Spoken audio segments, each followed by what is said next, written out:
Hey guys, Mark here with Ultimate Performance Training. Today's post is going to be about tennis elbow. If you're someone who's had tennis elbow or is currently experiencing that, it can be a really debilitating issue to battle with. In fact, I've had a couple of clients talk to me this past week about how they've started developing tennis elbow.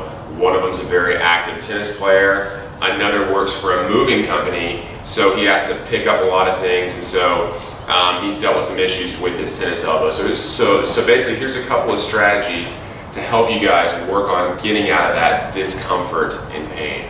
All you need is a lacrosse ball, or if you have like a big softball at home, like that would be great. And then also, I'd also use a tennis ball, or even like 2 tennis balls taped up together.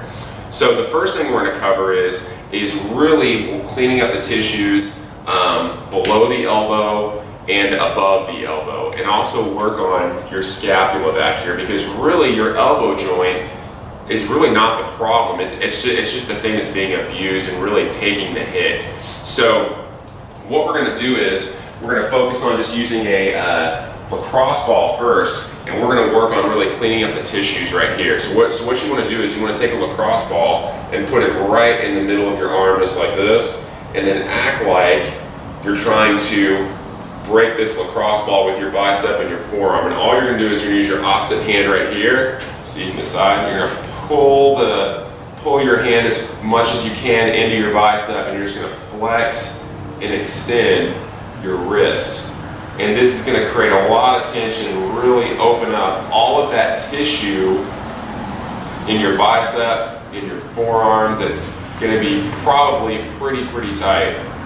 So I'd spend 2-3 minutes on that and really look for the really tender areas that are basically in that position. And again, I do the opposite arm too if you suffer from that on the opposite arm. But like I really work on that and clean up those tissues, and that should help you a bunch. The second thing you want to look at is all the tissues that basically connect underneath your clavicle.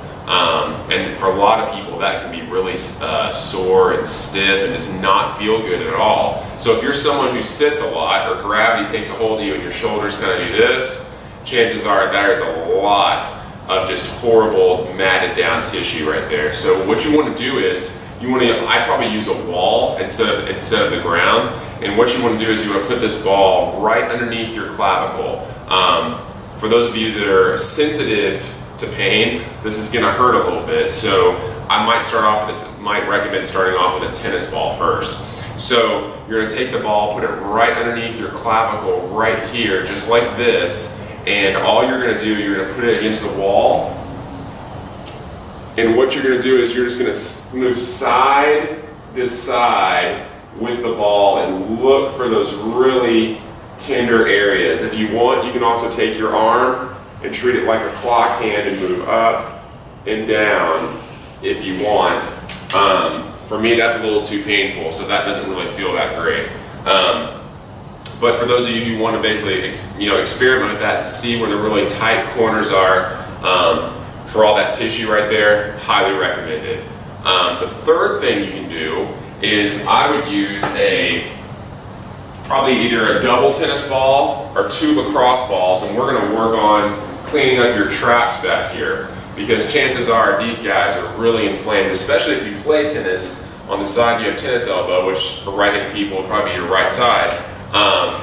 All of this tissue here, if you're doing your follow-through constantly, that's going to shorten these tissues back here a lot, so we need to open that up. So what you want to do is I take a lacrosse ball or tennis ball and put it right back here in my trap. So I'm just going to lay down like this.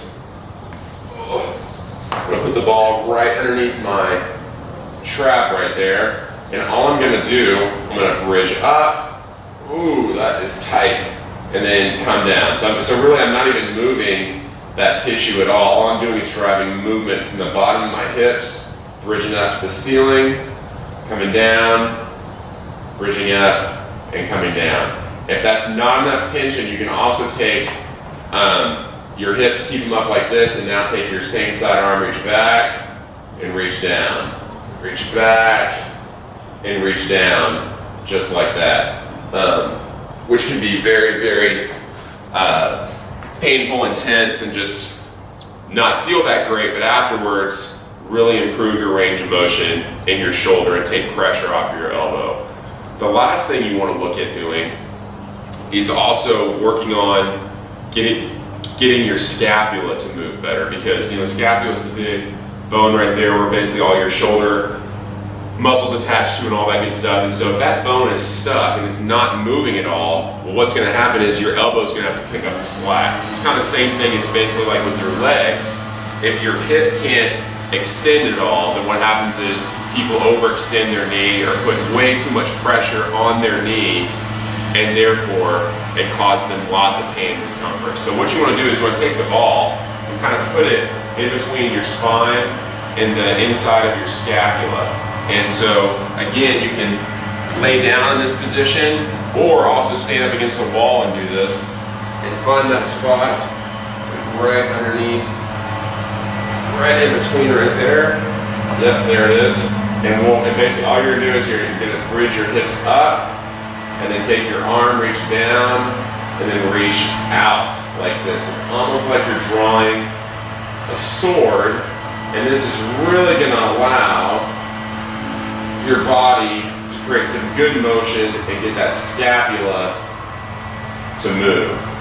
So again, I'd spend about 2 to 3 minutes in this position, just driving up and down, across with your arm and keeping your hips in a bridged position.